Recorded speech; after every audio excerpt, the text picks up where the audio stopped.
ये बहुत आसान तो है ही, लेकिन इसके बारे में किताब में यूं लिखा हुआ है कि ये तस्खीर के लिए कि जो मोहब्बत में किसी को काबू करना चाहे और चाहे कि वो छटपटाए, ये उसके लिए है। जो इंसान आपसे कभी प्यार करता था लेकिन धीरे धीरे वो आपसे ऊब चुका है और अब आपसे रिश्ता रखने का या आपके साथ किसी भी तौर पर रहने का उसका रत्ती भर भी मन नहीं है। ऐसे मसलों में कि वो फिर से दिलचस्पी दिखाने लगे और आपसे ये कहे कि वो आपके बगैर जी नहीं सकता। जब कोई इसे पढ़ता है तो ये अल्लाह के करम से उसके दिल में मोहब्बत को कुशादा कर देता है। यानी सामने वाले का दिल आपकी मोहब्बत को पालने के लिए सामने वाले का दिल जो आपकी मोहब्बत को पालने के लिए तंग है, वो खुद खुल जाता है, बड़ा हो जाता है। फिर उसके दिल में आपके लिए मोहब्बत फलने फूलने लगती है, जो आपको अपनी मोहब्बत देने में कंजूसी दिखाए।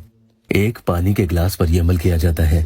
इधर तो आप ये पानी पीते हैं, उधर वो बिन पानी की मछली की तरह आपके प्यार में छटपटाने लगता है। वो भी आपको दिल खोलकर मोहब्बत करने लगेगा। आपको देखे बिना दिन न गुजरना, कुछ अच्छा न लगना, आपके बिना कुछ अधूरा अधूरा सा लगता है। ये सब अलामतें फिर से उस इंसान में दिखने लगेंगी और फिर से मोहब्बत उसकी तरोताजा हो जाती है। मैंने एक लड़के अनीस की बहुत ही अजीबोगरीब मोहब्बत देखी। फोन पर अपॉइंटमेंट लेकर उसने मुझे ये सारा वाकया बताया। वो 2 साल से उस लड़की हानिया से बेइंतहा मोहब्बत करते थे। फिर उसे मालूम चला कि इस लड़की पर तो जिन्नात आते हैं, क्योंकि मिलने के दौरान कई बार उसे हाजिरी आने लगती थी। फिर मोहब्बत का सिलसिला चलता रहा, लड़ाई झगड़े होते भी रहे और फिर से रूठना मनाना भी होता रहा। लेकिन फिर अचानक दोनों में ऐसी लड़ाई हुई कि दोनों अलग अलग हो गए। कुछ दिनों बाद अनीस की तबीयत खराब होने लगी और उसमें भी हाजिरी आने लगी और ये वही जिन्नात निकले जो हानिया में आते थे।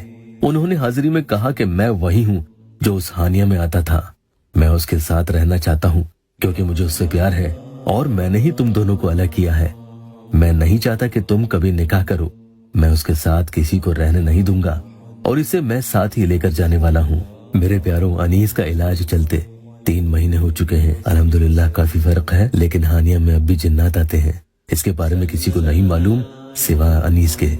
अनीस थोड़ा थोड़ा ठीक होने लगा है और कहता है कि मैं हानिया का भी इलाज करवाना चाहता हूँ, वो जिन्नात निकल जाए ताकि मैं उससे निकाह कर सकूं।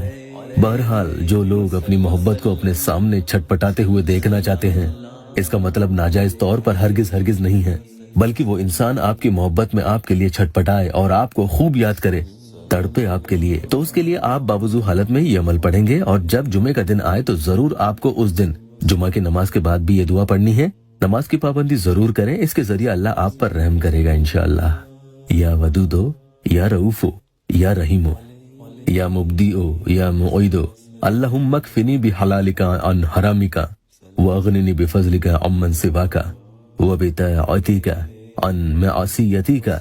इसे पढ़ने का तरीका ध्यान से सुन ले। अगर चैनल पर नए आए हैं तो सब्सक्राइब जरूर कर ले।